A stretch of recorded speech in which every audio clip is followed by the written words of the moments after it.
Good morning, good morning, good morning, Milwaukee. We are Be a Voice Radio.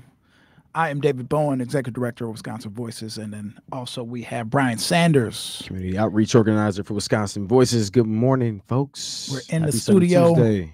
day 2. Hey, what's going on, Debo? Good morning, Debo. How are you? Clark Clinton, what it do, y'all? I'm tired, man. Hey, how y'all doing? I watched 18 innings of baseball last night. Yeah, Two games. yeah. Did you watch I'm it? still heartbroken. I didn't watch. What? Huh? I'm still heartbroken. I couldn't watch Man, that it. was a good game, man. Should be the Brewers. Oh, Oh, no. okay, then, okay, all right. Yeah. Should be. no, Series okay. would probably been over by now. But I saw some highlights, and I could tell it was a good game. Man, that was a good game. that was, as Clark said, It was, man. 18 innings, man. That's Yeah. two whole. That's another game. Yeah. It's another game. Yeah. 2 I games. find with that pressure. hard to believe I that, thought it was going to be done at that 12. any sport, just make you play till somebody wins. Yeah, I believe that too. That's weird because when I look at how they do in the NFL, I mean, the Packers shouldn't have a tie. Why is it that they don't play until somebody wins? Yeah, they I don't know. It was like a new rule where they didn't want games to go on too long, but That doesn't make sense. yeah, there was no need for a tie in that game. Well, no. The One more Packers- series of the back and forth, and Well, we with would have that- found out who won that game. With that tie, they're gonna meet up in the playoff. or one of them going to be eliminated. Yeah. That part, Yeah. part, because otherwise we'd be what 5-1, Six. We should be 6 6-1 and 1 right now. Yeah. 6-1. We haven't lost it just outright. Just got dog walked. I can't believe how we lost to Cleveland. I mean, what are we losing the last 2-3 minutes of the game? That's why. Yeah, That's why I'll do no betting on them. that's right. Save your money. Save your money. Almost made a joke about all the NBA players that are getting caught up in this gambling scandal. Save your money or bet, Oh, bet your man. money. You bet your money. Stay away. Let's just say that. Stay away. But hey, it's a lot going on, and now the series goes to LA. So they just had. Was that the first game in LA, or was that the? That was the. Shoot, They were it started 1-1. in Toronto. Yeah, so it now started in Toronto. So now it's 2-1, right? Yeah, 2-1. Now with the implications of, you got the White House going back and forth with Canada about tariffs and stuff like that. What if Canada wins this World Series? Anybody ever thought about that? Like the Blue Jays come out on top. Hey, they can. Cause, Yeah, because they were flexing on hockey, it, and they were like, "Oh, it's we set about up to for beat them y'all to do it. hockey." I wouldn't be against it.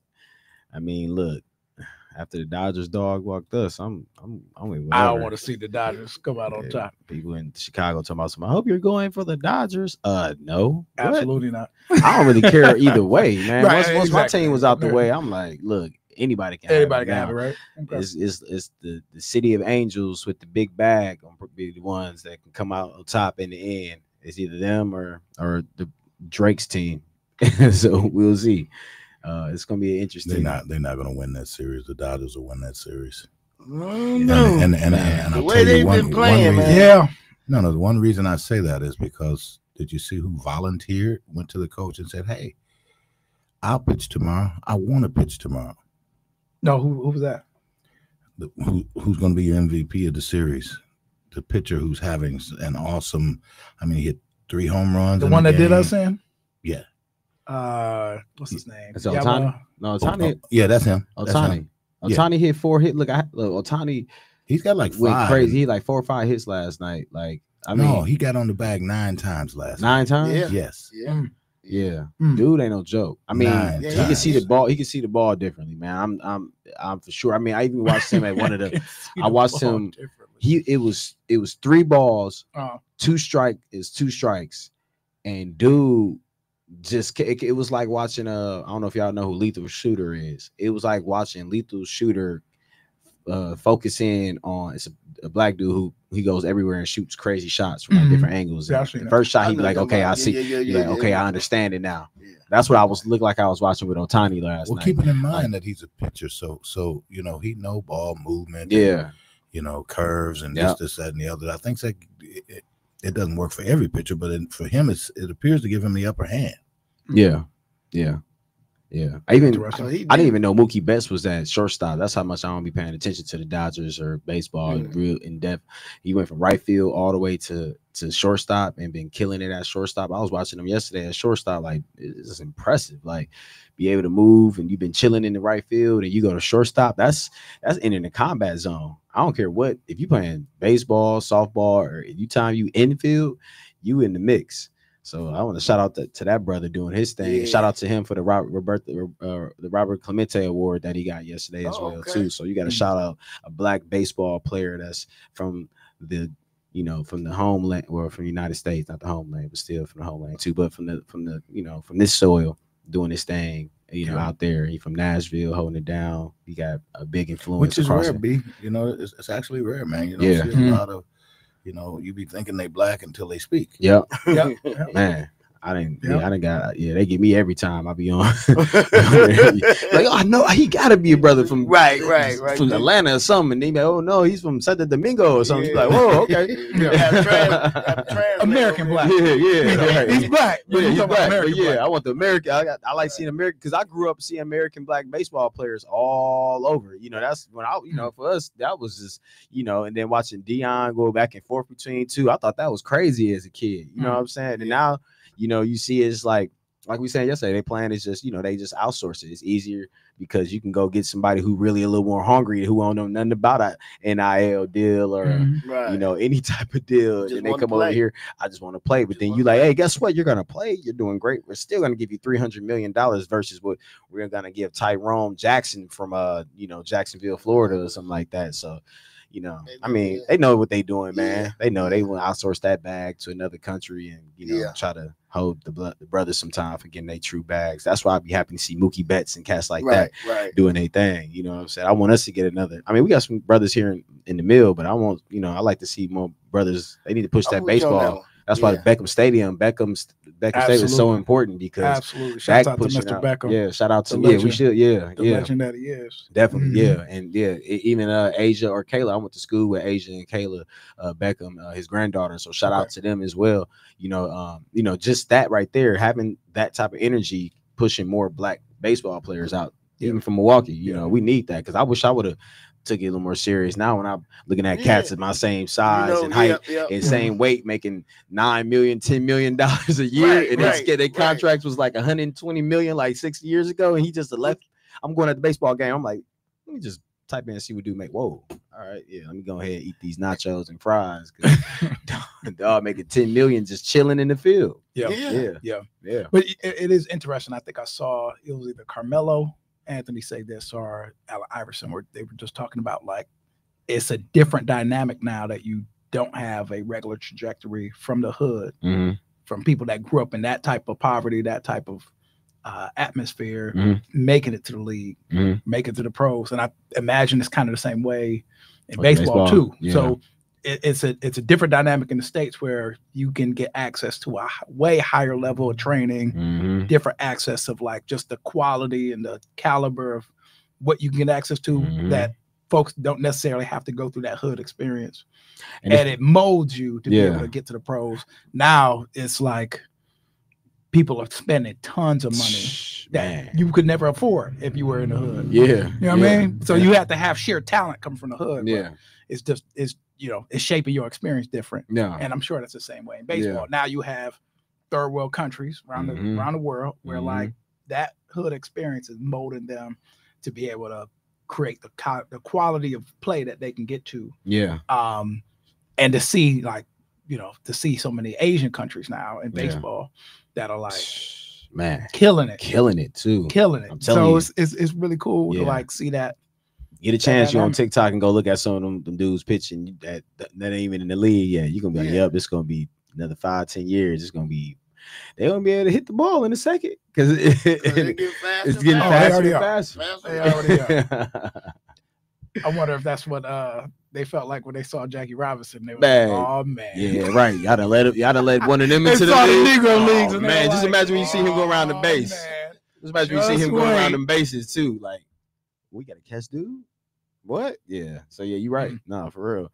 It was something else you said earlier too that I was tying to. Oh, even just real quick before we leave the baseball, sports, basketball world. Just thinking about the evolution of how the the basketball players and the people across the black people across and minorities across the country are able to put them kids in better situations where they don't have to have that mindset. I think about players like the Michael Brogdons and some of these other NBA players who grew up in these rich lifestyles, and well off lifestyles, and now they in the league and they doing their thing. They ain't have to worry about the same conditions. So in a sense, it's probably not as many Garnett, Shaq type of stories as it used to be in that era back in the day, because now you got more cats. The Garnetts, well, I don't know if Garnett got any kids that age, but I know Shaq do, and the Cole Anthonys and the Stephs, the Currys, all these dads. So it was like you said, well off now, and they kids, they just going through and just shooting at this 14,000 square foot mansion, 3,000 square foot garage, full courted backyard. Now they don't got to worry about the struggles. They get pro player level training, man, at a very young age. You got to pay thousands for it. Yeah. You know what I mean? Like and you think about how many folks that like they go to college, work cold, maybe the international, they're the same ones that are like creating these training camps that like you have to pay thousands of dollars because that's how high demand they you gotta be thinking about something else. If you're a regular family, you're not affording that. Yeah. I done worked 2 checks off just to get somebody retired to come over here, and meanwhile, dude got Ray Allen pulling up. Bruh. You know what I'm saying? And he don't pulling up, and he don't want to go practice today. He wants his piece cold. Yeah, cold. That was my favorite shooter of all time. He got game himself. Yes. Yeah. Allen. Yeah. All right, but yeah, that was a good little talk, man. Shout out to everybody locally, man, doing their thing, training these great athletes, and some great dudes here that's doing some great things, training athletes. I know you know a lot of. And there's a couple brothers that are doing stuff to like get young people into other sports they normally wouldn't consider. The brother out of the Amani neighborhood was doing the work around lacrosse and rugby. Okay. That's so nice. Rugby. Yeah. Okay. That's a good way to get them get some of that aggression and tension off in the hood. That rugby will get you right. Yeah. I've never played it though. I seen the injuries too early in high school. White dudes from high school used to be playing. They'd be coming back from the weekend like, yeah, man, my kneecap. And I'm like no pad. Yeah, no football. Pad. Yep, just right. Yep, that's it. I never understood that game though. Shoot, look, when you watch it, you see, and then you understand why you ain't play it. Exactly. So we got a good show for y'all because we want to dive into the effects of the shutdown. Now entering day 28, and November 1st marks the first day that food share and WIC payments will not be sent out as well. So I think a lot more people will be paying attention once they see that dynamic, and more people just seeing and feeling the effects of the shutdown. So we know that many of you out there know folks that work for the federal government or rely very much on different dynamics. If you've traveled recently, you probably came across a TSA agent or the lack of TSA agents. Your flight might have got delayed. All these dynamics are happening. So we welcome you to go ahead and call in 414-444-5250, 414-444-5250. Do you think it will be a different dynamic after November 1st when we do know that folks will be going without access to food the way that we see it right now? And that came up on Saturday at the Black Men's event where a number of brothers were kind of concerned and wanted to see what else we could do to help folks in our community. Yeah, I know you were mentioning that, and even what you were saying, like you say, it was two sides. So people were saying they need to get on the ground now, and I like what you were saying. There needs to be some, just a system, more systemic, I guess, approach to it.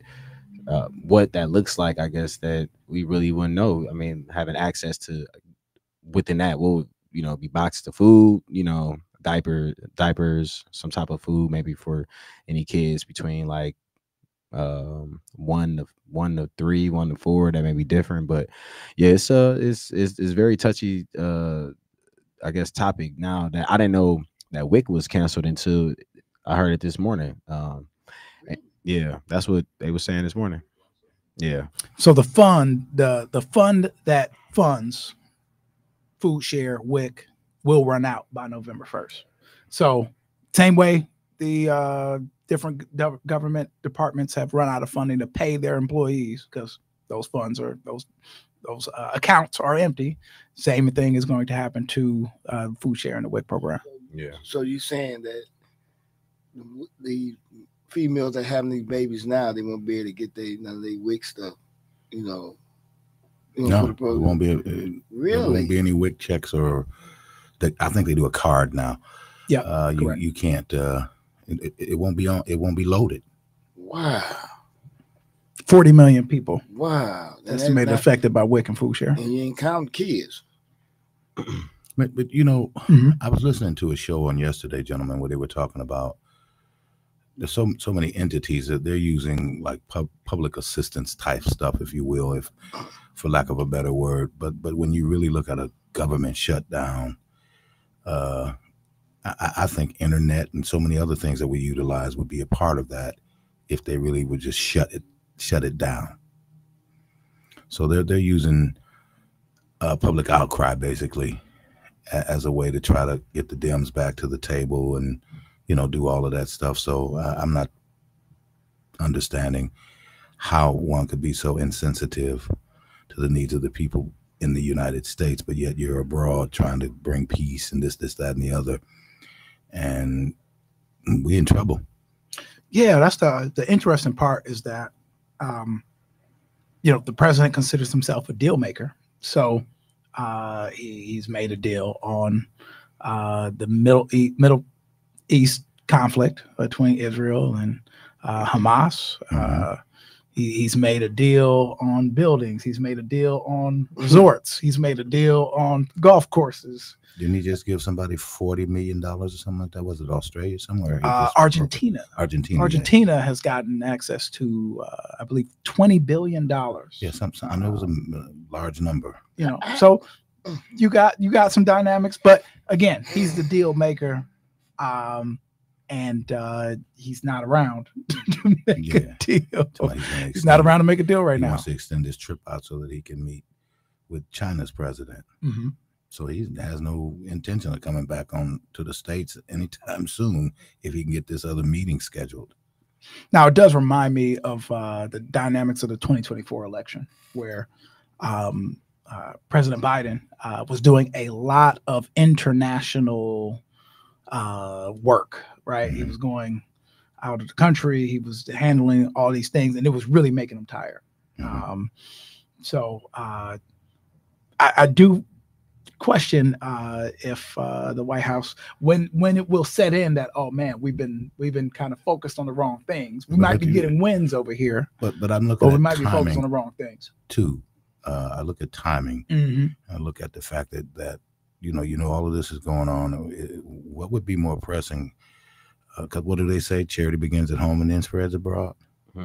You know, and then you pick a time to spend $250 million, $300 million to deface the people's house and you know, tear out the East Wing, and you want to build this elaborate, you know, it was the first wrecking ball on the White House. Yeah, that's ever.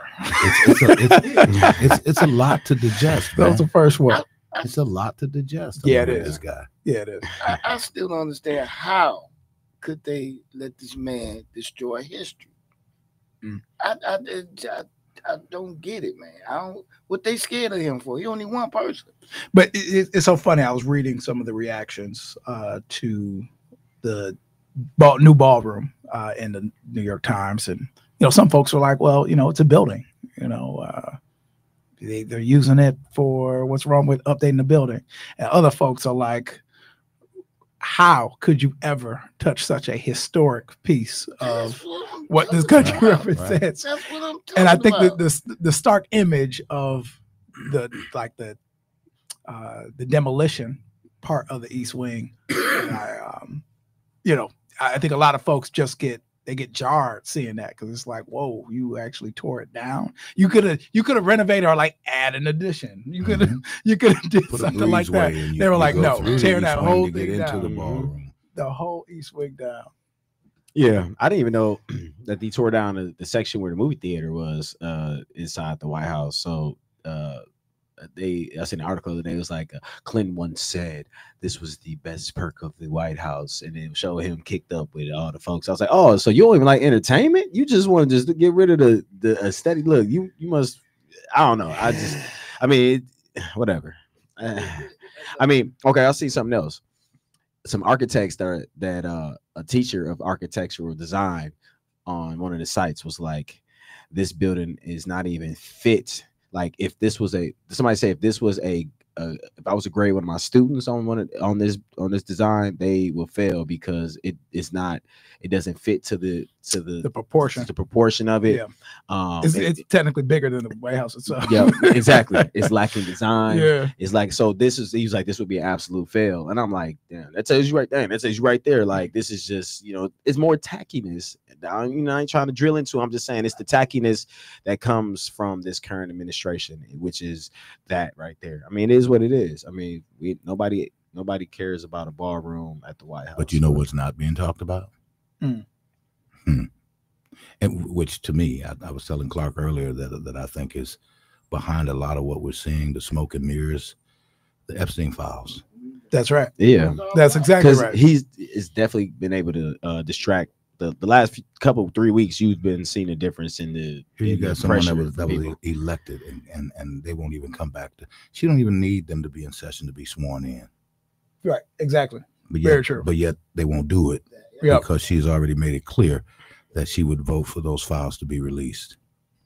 So therefore, we're gonna stay out as long as we possibly can, and we're gonna blame the Dems, and I'm gonna leave it alone because I know this is not one of those shows. It's one of those shows now, and it's all good. When we come back, we used to turn it up a little bit, but then we turned it down a little bit. Remember, Debo? Yeah, we here. We here. When we come back, we'll dive more into some of those hot topics and the government shutdown on Dear Voice Radio, WNOV. Chill.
All right, welcome back to Be a Voice Radio, Wisconsin Voices, here with Bryan Sanders, community outreach organizer for Wisconsin Voices. And of course, we got your man to the right. Go ahead and introduce yourself, my brother. That's you. Oh, literally, I looked over there. I said over here. So you're right. Oh, it's me, David Bowen. Yeah, there you go. Right here in the studio. You had to say it smoothly. There we go. Where was we at just last week? You said last week? No, just right now. I'm sorry, I lost my train of thought. We was. I said last week. We was at the Black Men Organized. Oh yeah, but what was we just finished up before the break, man? We were talking about the shutdown. And, yeah. But what's interesting that Debo brought up is that the Speaker of the House mentioned his whole tactic at this point has been blame, deny. There's nothing else I can do. Running through the halls of Congress. And he has sent the members of the House home to be in the district for this. Now we're about to enter the 4th week of extended vacation that they get to be at home. And they get paid. Right? Yeah. Yes. They get paid. Yes. Members of Congress make nearly $200,000 a year, right? So it's interesting that he thinks the strategy is I'm going to force the Dems by like not bringing my members home. We passed what we wanted to pass, and we want to force them to make them vote on what the Senate has, their continuing resolution. Same one that they passed before, what was that, February, April? I think it was like April, something like that. And, people have pushed back because that was the big, beautiful bill. Mm-hmm. It was a ton of spending on tax cuts for the wealthiest people in this country. Yeah. It literally was the biggest wealth transfer from people who are working class to people who are not just doing good, people that are doing phenomenal and basically don't rely on daily income, weekly income, monthly income. These are folks with capital gains. They get their money and tax breaks through that. Mm-hmm. So it's interesting to be able to see him say, there's nothing I can do. I'm sticking to this message. He's been saying the exact same thing for the last 27 days. And some folks are starting to break ranks. They're like, all right, we got to end this. We got to move this on. And, he's kind of digging his heels in the sand, but like Debo was saying, it's horrible optics. I don't know how you make it last that you have your members on vacation, because when they go to DC, they actually are doing work, right? They're in committees. The Epstein committee that's doing the investigation in the Epstein situation, they can't meet. They can't do the research. They can't have staff that are like diving into what they're supposed to be doing. They can't have people do testimonies in front of the committee. They can't do the work. So you don't get to work, but the country's people that like are working for the federal government, they have to work. They have to show up. Yeah. If you work in a traffic control tower, you have to show up. If you work in the TSA security line, you have to show up. I don't understand how they're picking these optics, but they think that can work. And I think the question is, what will be the breaking point for him? What would be the breaking point, even if Dems, they say, we wanted to advocate for healthcare and the reauthorization of the Affordable Care Act, which I think the real reason they don't want to reauthorize the Affordable Care Act because it's named after a Black man named Barack Obama. And its biggest accomplishment, they don't want to admit after the last how many years they had a chance to create a new plan. And now they're saying, oh, we're working on a new long-term plan. You've been.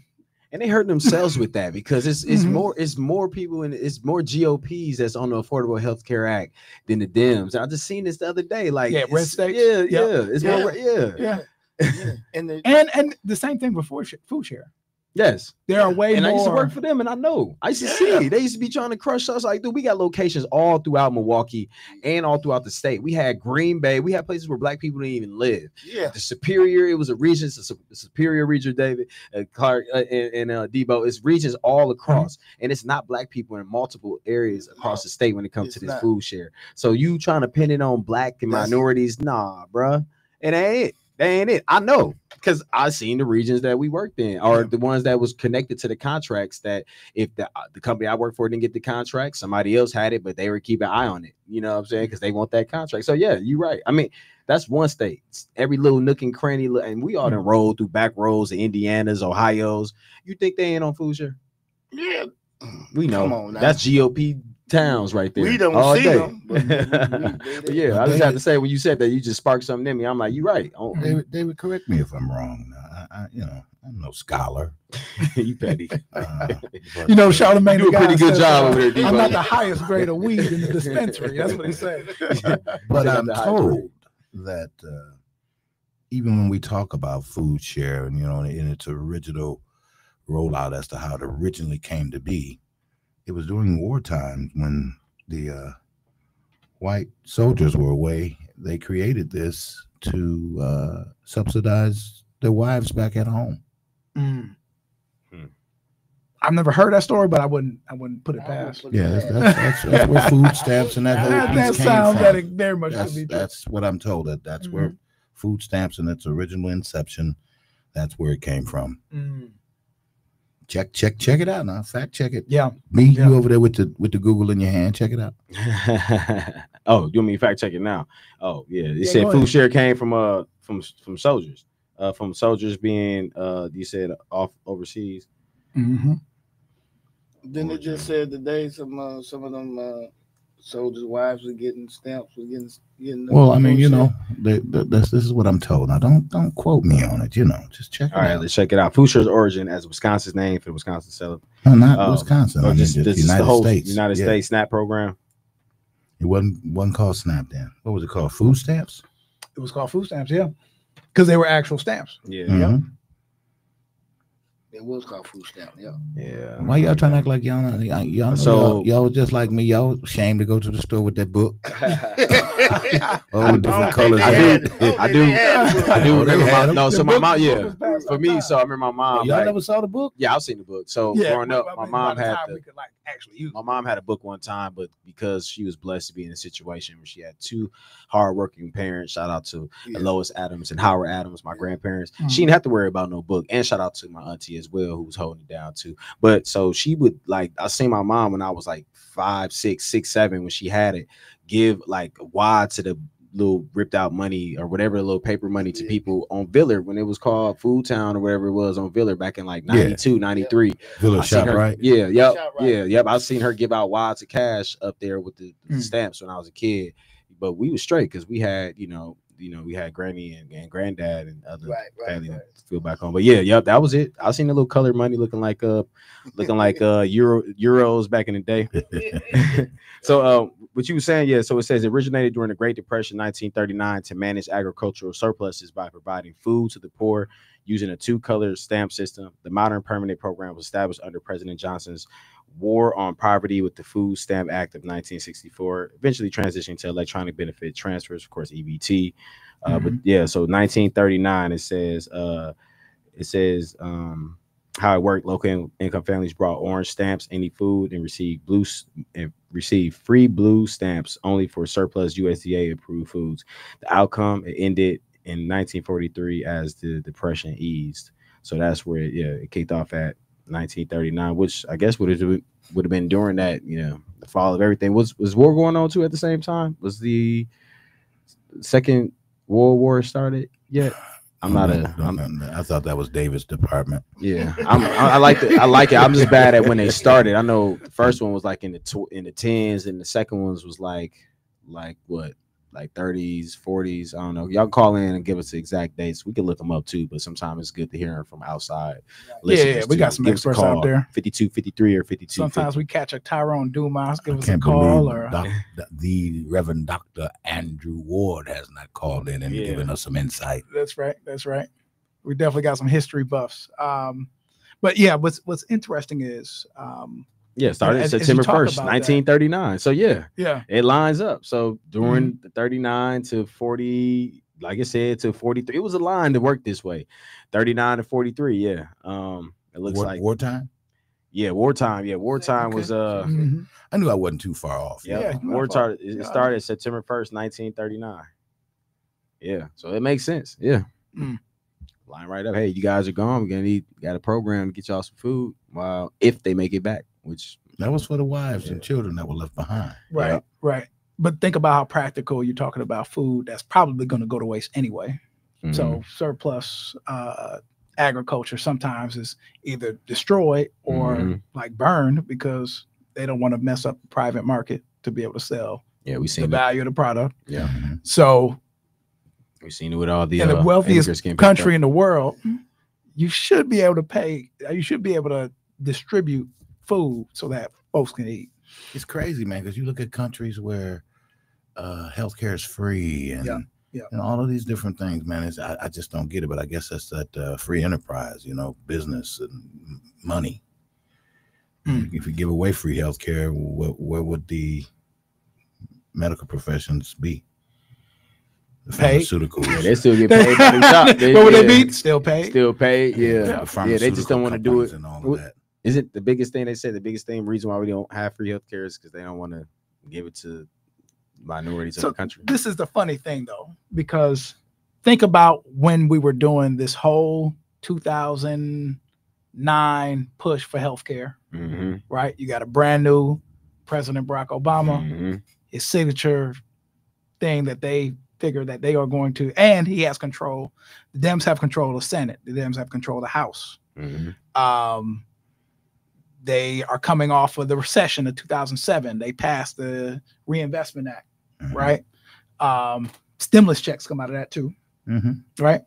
And then they invest into the public and infrastructure. And then they also say, we need to change how healthcare works in our country. Yeah. There are folks on different sides. Some people want the full single payer system, well, basically like a complete public system. Everybody has health care. Nobody's denied going to a doctor or getting treatment or whatever they need. And there's no bill sent to you because it's one system. Everybody pays into it. And the government coordinates it. Then you got people that are like, no, that's too far. We want to keep private health insurance. Yeah.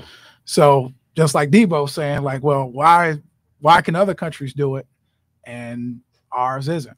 Yeah. And it's definitely something that we continue to dive into. But you got dynamics of the private sector that are like, no, but you don't want to eliminate us. You don't want to take us out of being able to operate. So we have a convoluted system. I doubt that if Republicans have not been able to create their plan on how they were going to do that since 2000 and after the Affordable Care Act was passed in 2010, 2009, they're not doing it now. They're not doing it now. I just got tickled, guys. I was thinking, it's no plan. You know, those rural guys are going, I don't want that Obamacare, but I'll take the Affordable Care Act. Yeah, all the time. Right. Exactly. I don't want nothing to do with that Obamacare, but that's right. Sign me up for that Affordable Care Act. I like that. That sounds legitimate. Yep. It actually works very well for me. Day, right. So that's literally what happened. That's literally what happened. Yeah. And that's just been the thing. When you was talking about, I was watching some dude on a video talking about our healthcare versus, you know, Canada's healthcare, and I guess, you know, the system that was being established sounds so close to theirs. They just pay a little bit more into Canada's healthcare. And I mean, shoot, I think everybody here in this country that's working in the working class will be all for, you know, being able to have access to any doctors and networks and just being able to pay. I'll pay an extra $150 more if I could for access to more doctors. I felt like I was getting played the other week when United Healthcare dropped and I wasn't able to go. I've been getting a little therapy for my finger. Debacle. Yeah, and I was out of town when they brought back the coverage. Man, it was calling me like I had like once money. They like, hey, Bryan, you want to come back in for your little sessions for your, you know, for your physical therapy? But it was just showing me like how big this game is every time. I mean, when it comes to insurance, I always see it, but just how quick, like, as soon as it kicked back into play, they was on my line. Like, I mean, they didn't want to deal with me prior to that. Like, I went up there, I was like, yeah, I may wait to see what happens. I was like, okay, we'll see you. Soon as it flipped back in, they was just on my line trying to get me back in. So it just show you, like, you know, that bag on their end is serious. But then for us, I want to make sure that I'm getting the proper service, whether it's United Healthcare's or whoever else, or who's the other big one? What's the other big one that's out there? Well, locally you got Blue Cross Blue Shield, and then you got a couple other ones that's local here. But I'm definitely more appreciative of being in a network that actually is accessible, whether it's my doctor, physical therapy, or something like that, because seeing people dealing with the stuff that they deal with now, where there's like finding somebody with lack of real insurance coverage, and the people that's been aging out of real good coverage, it's been a big issue. Well, at least within people I know and across the city, seeing people talking about they've having struggles with their insurance companies because folks are trying to drop them for the smallest thing. So yeah. Or people got to go on the news to be able to get something covered. Yeah, that's You ever see so expose them a little bit. People literally have to like complain. Oh, they won't cover this essential procedure that I need done, or else like I could die. And then up until that point, they keep getting no. And then it pops up on NBC nightly news because they literally have a whole series on this now because like too many people getting denied in our current system. Yeah. And it goes on there, and within like days, the insurance company's like, oh, our bad. We must have got something wrong, or that just show you that the training, we didn't understand that's what the procedure was, and now it's approved. Like so the training inside insurance companies is to like try to save as much money as you can. It seems like that's just the training inside. And I've never worked for an insurance company, but internally there has to be some type of training that's provided to these people that work on the grounds and be like, yeah, you got to do whatever you can to save us whatever amount of money. If they call says this, yeah, you're gonna have to say we can't do that, even though we can. We just got to. So it has to be a loophole somewhere in the system that maybe some people know about. I may not know, but where they're able to, I don't know if it's, some type of fabricating of what they can provide or something. It has to be, because there's no way that you can flip the story. Oh yeah, we can provide that. But you can tell, it's just like with car services and any other services you get. You all been there, like they tell you that they can do something, and you get there and they're like, oh man, you know what? We thought we could. It's gonna cost a little bit more. But you know what? We can do it after you pay a little bit. It seems like it's the same thing with this. Yeah, now it's Or we put you on blast, like these tow companies and car companies across the city. We put you on blast, and now you forgot everything that you was going against before. So it's crazy. It's like one of those shoddy repair warranty. Yeah. Coverages, and you'd be like, but you said you would cover the transmission. Yeah. And well, it says that, but I don't know. You see that little star right there? And I said, that ain't a star, man. You got to shut down while you driving. Right. Then we would have covered it, but because it was parked. Exactly. See, we can't help you. Yeah. We got a convoluted system. Yeah. It's going to be convoluted. And then one of the things that the Obama administration did was that they tried to keep the insurance companies at the table to be able to work with them, because they were going to advocate against it if they weren't. So we got a convoluted system. It's not going to change. You have the best that we could get was that the federal government could subsidize the costs, especially for folks who need a lot more healthcare needs than others. We're young. We don't have to always go through major procedures every year. But like other people do, or like just other people that have just different little ailments and different ailments. Yeah. Genetic, the hereditary stuff. And I just see that. I feel for a lot of people in our age group, because so many people are having different ailments now. I mean, time is changing. I don't know what it is, but some people have, I know a lot of, I advocate for lupus myself, just have some friends that pass with lupus, but you got the lupus groups and people with different, like you said, hereditary things, and and hearing people in our age group even have issues with having advocates or people fight for them in these spaces with medical bills. And I mean, the stories I have from just talking to people, even hearing people watching our shows, a friend of mine was telling me how she had a big fallout with one of the the local hospitals, and they almost killed her. And it was, I mean, it was deep. I mean, deep. I mean, the story, I couldn't even believe it. But it was, it was one of those situations where it was on their behalf, but they was still trying to hit her with a $250,000 uh insurance, what you call insurance bill, but they almost took her off the planet, you know what I'm saying? So yeah, and she was going through it with them, and it's a big deal. It was a huge story. I mean, it was one of them stories that you would be like, man, this one should have went national, but she, she's still here. And I think that's the biggest thing for her, was like, hey, they try to stick me with this bill, and I think she still got this bill, really, and she's still fighting this bill. So it's, the insurance game is crazy, man. It's like the dope game when it comes down to it, man. Them people at the top like don't be episode playing. of Power, Man, for real. It's just DMF. you just take out the drug dealers, and you just put in policy folks and a couple of insurance people on the field, and you put a couple of insurance executives at the top, and you got Power, the insurance version, or something like that, or healthcare of the streets or something like that, because that's how it is. I mean, look, it obviously is. If we see what happened that script to HBO, man, look, you just give me a part of that little pay if you're gonna do that, because it might be one. And then too, it's funny that you said that. The documentaries about all this healthcare stuff is crazy. Yeah. So we're gonna go ahead and take a break real quick. I want to ask you about some stuff that was going on locally too. With when we come back, I want to ask you about some of the changes with the expansions and a couple other things that's going across the city, if we got a little time for it. So we got time. See you after the break. All right.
We're back. Good morning, Milwaukee. Beat Voice Radio on WNOV. I want to give a huge shout out to you know, my motherland, my mother's land.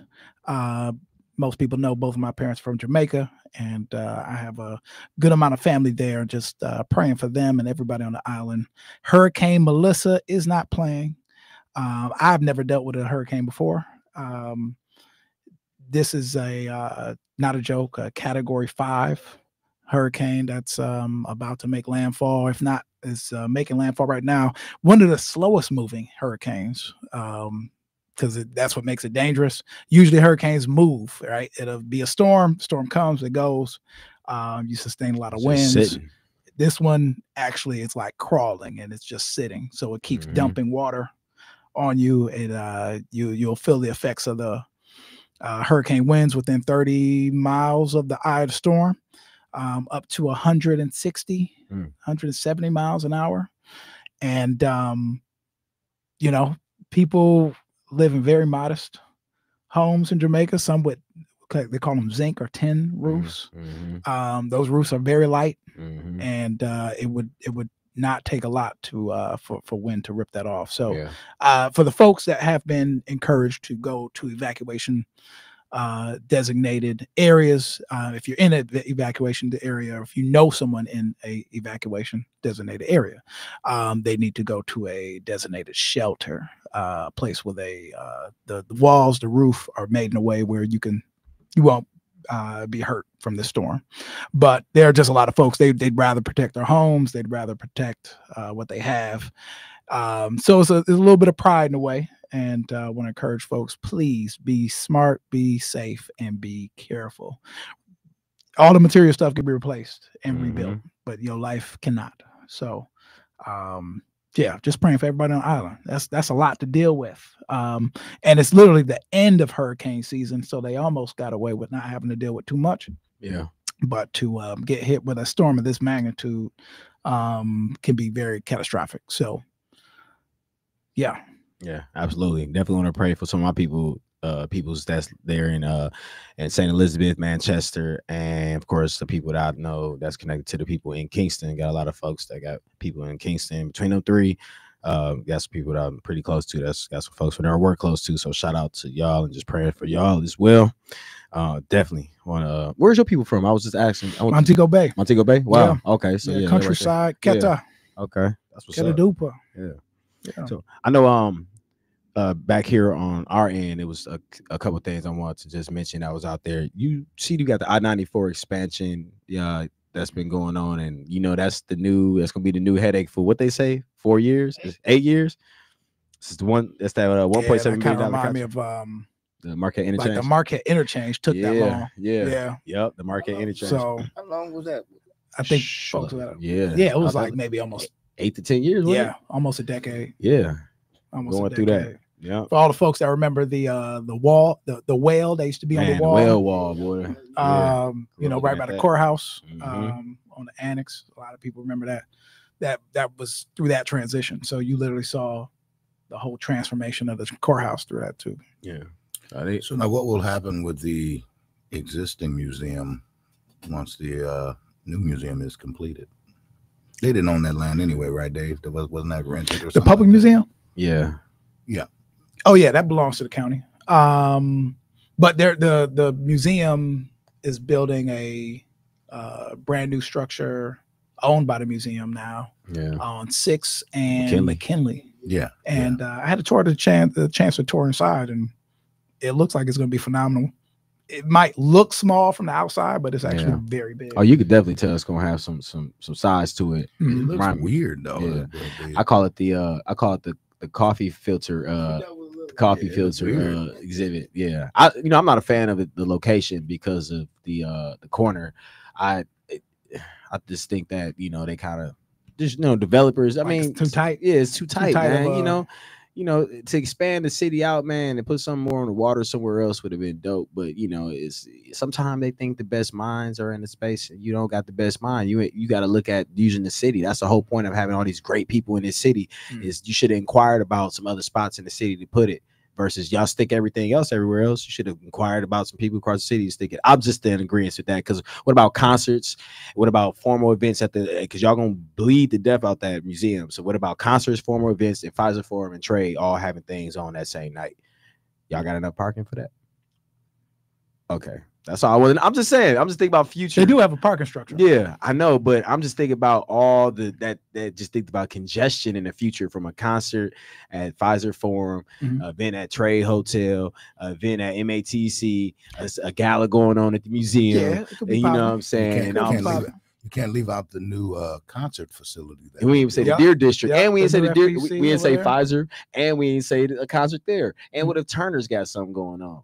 And me, I'm a walker. I walk 5, 6, 7 blocks to get back to my vehicle. I don't have no issues. And yes, I'm what? cool. Guess what, Brian? What's up? You'll be walking. You will be walking. Get used to it. You'll be walking. Right. I do think it's cool that it's right next to Hillside, though. Yeah. Like all the young people in Hillside. That's a whole other thing. And that's a whole conversation too. The families get the chance to go to the museum. And that was a Facebook conversation too. I'm feeling like that's a whole. That's the rope. There are some dynamics. There are some dynamics. Once that's put up, the next thing is to figure out what they're gonna do with that. Yeah. Ease them out. Yeah, they easing them out. That's gonna be eased out. I could see some lovely condos going in there as we speak. Protect Hillside. It needs to still stay public housing. I ain't gonna lie. I've been keeping it a buck. I've been saying that they was probably gonna drop some condos or something around for aesthetics anyway, whether it's to move the Hillside folks around or they're gonna do something else. But they definitely gonna put some aesthetics around there to make it look. They're gonna put some more white buildings around there, white aesthetics, because they got this big white Folgers cup sitting on the Folgers coffee filter sitting on the corner, which is gonna be dope.